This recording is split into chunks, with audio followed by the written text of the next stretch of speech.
6 mistakes that make your cat lose trust in you. You might be losing your cat's trust right now. And the worst part? You don't even know you're doing it. Most cat owners assume that because their cat still comes home, still eats, still occasionally sits near them, everything is fine. The relationship is intact. The bond is strong.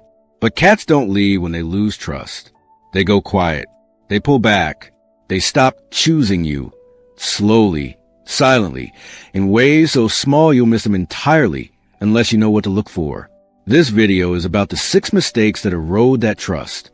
And at least one of them you are probably making today. If you've ever wanted to understand your cat on a level most owners never reach, subscribe right now.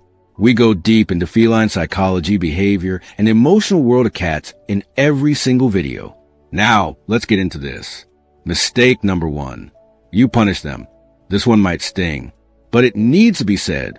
When your cat does something you don't like, knocks something off the counter, scratches the furniture, ignores you completely, and you respond by raising your voice, spraying water at them, or physically pushing them away, you are not teaching them a lesson. You are teaching them that you are unpredictable. Here's what's happening inside your cat's brain in that moment. Cats do not connect punishment to their behavior the way humans assume they do. Their brains are not wired for that kind of cause and effect reasoning in a social context. What they connect it to is you. The sound of your voice rising, the sudden aggressive movement, the violation of their physical space. In that moment, you don't become a teacher. You become a threat. And every time it happens, your cat files that memory away. Because cats have extraordinarily long emotional memories. They remember how you made them feel. And a cat who begins to associate your presence with sudden negative experiences will start to manage their proximity to you very carefully. They won't come as close. They won't stay as long. They'll begin to watch you from a distance instead of resting in your presence. The fix is redirection, not punishment. Move the object. Offer an alternative. Walk away. Your cat learns far more from what you offer them than from what you take away. Mistake number 2. You force physical contact. You've seen someone do this. Maybe you've done it yourself. The cat is sitting quietly.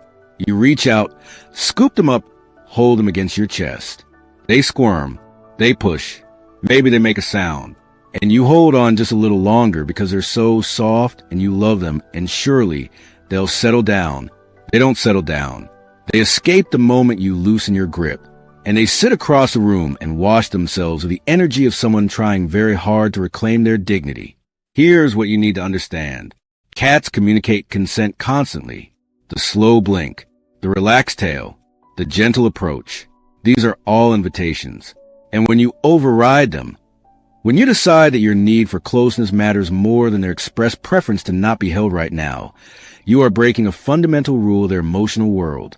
Cats offer trust in increments. They extend it carefully. And every time physical contact is forced, that extension pulls back a little. The fix is patience. Let them come to you. Sit near them without reaching. Offer your hand low and let them decide. The contact they choose will always mean more than the contact you take. Mistake number 3. You stare at them. This one surprises people every time. Direct, prolonged eye contact is one of the most threatening signals in feline body language. In the wild, a direct stare from another animal means one thing: predatory intent. It means someone is about to strike. So when you sit across from your cat and hold eye contact, even with full warmth and love in your eyes, your cat's nervous system is reading something very different. It's reading danger. It's reading challenge. Some cats will look away quickly. Some will leave the room. Some will actually become aggressive if the stare continues long enough, because their instincts are telling them they need to respond to a threat. The fix is the slow blink. Drop your gaze softly. Let your eyes close slowly and open again. This is the language of feline safety. It says, "I see you and I am not a threat."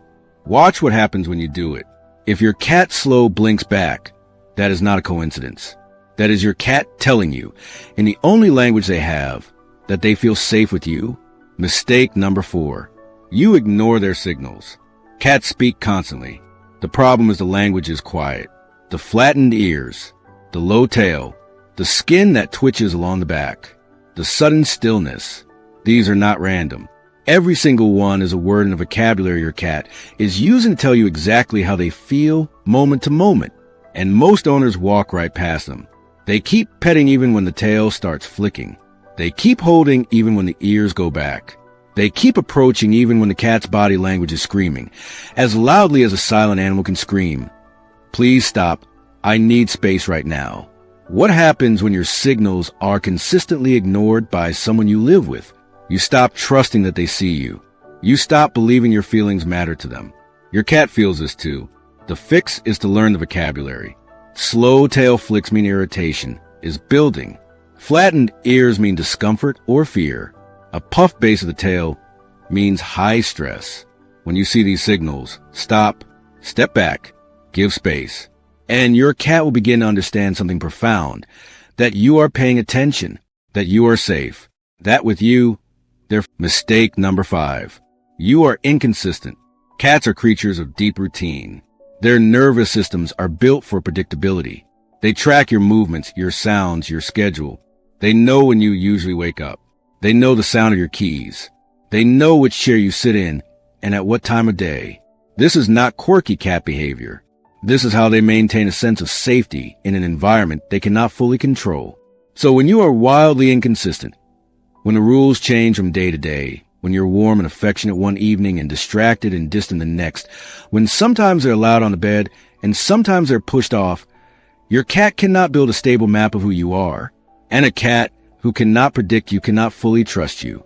This doesn't mean you have to be perfect. It means try to be steady. Feed them at similar times. Keep rules consistent.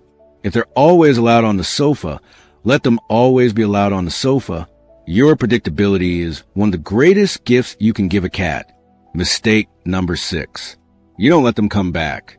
This might be the most important one. Cats need space. We've established that. But what most owners don't realize is that after a cat takes space, they will often come back to test the waters.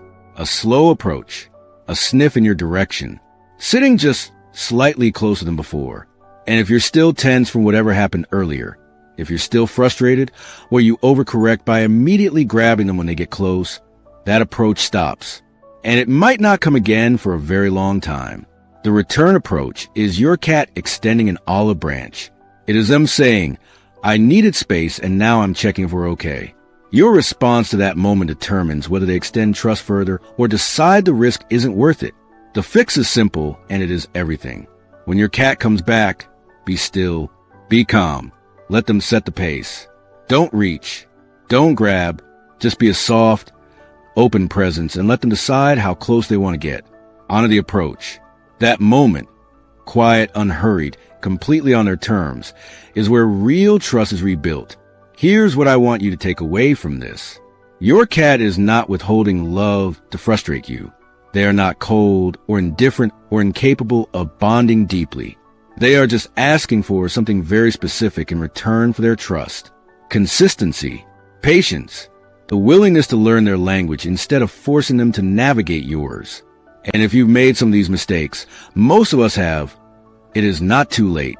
Cats are not quick to forget, but they're also not quick to give up on the person they chose.